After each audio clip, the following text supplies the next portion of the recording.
పశ్చిమ గోదావరి జిల్లాలో కొంతకాలంగా రొయ్యల సాగులో నష్టపోతున్న రైతులు తెల్ల సొందువా సాగుపై దృష్టి సారించారు. దొంగపిండి గ్రామానికి చెందిన రొయ్య రైతులు తెల్ల సొందువా సాగును ప్రారంభించారు. గతంలో టైగర్, వనామీ రొయ్య సాగు చేసేవారు. ఈ సాగు వల్ల జరిగే నష్టాలను భరించలేని రైతులు ఎప్పటికప్పుడు కొత్త పంట సాగుపై దృష్టి సారిస్తున్నారు. దొంగపిండి గ్రామానికి చెందిన తిరువాణి ధనుంజయ అనే రైతు 4 నెలల కిందట తెల్ల సొందువా సీడ్ను తీసుకువచ్చి సాగు ప్రారంభించారు. ఈ సాగుకు 6 నెలల సమయం పడుతుందని, అర కేజీ నుంచి కేజీ వరకు సందువా పెరుగుతుందని Vizag ICAR central marine fishery doctors Shekhar, doctor Joe చెబుతున్నారు. అయితే రైతు ధనుంజయ 4 నెలల అనంతరం ఈరోజు చెరువులో సందువా సాగును పరిశీలించగా ఒక్కొక్క చేప 400 గ్రాముల వరకు పెరిగింది. రొయ్యల వల్ల నష్టపోతున్న రైతులు భవిష్యత్తులో ఈ సందువా సాగుపై దృష్టి సారించాలని రైతు కోరుతున్నాడు.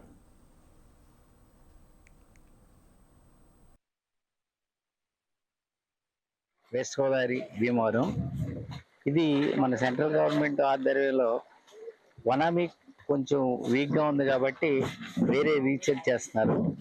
మన central marine fisheries research institute వైజాగ్లో ఉంది.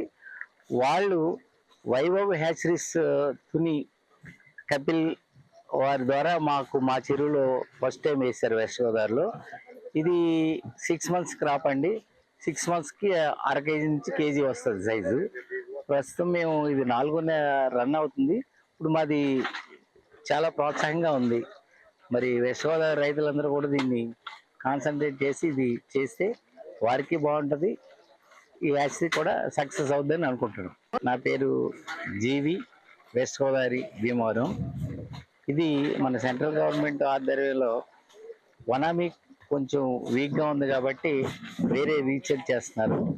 మన central marine fisheries research institute వైజాగ్లో ఉంది. వాళ్ళు వైభవ్ హ్యాచరీస్ తుని కపిల్ వారి ద్వారా మా చెరువులో ఫస్ట్ టైం వేశారు వెస్ట్ గోదావరిలో. ఇది 6 months క్రాప్ అండి. 6 monthsకి అర కేజీ నుంచి కేజీ వస్తుంది సైజు. ప్రస్తుతం మేము ఇది 4వ రన్ అవుతుంది.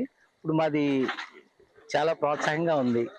మరి వెస్ట్ గోదావరి రైతులందరూ కూడా దీన్ని కాన్సన్ట్రేట్ చేసి ఇది చేస్తే వారికి బాగుంటుంది, ఈ యాక్సిడెంట్ కూడా సక్సెస్ అవుతుందని అనుకుంటున్నాం.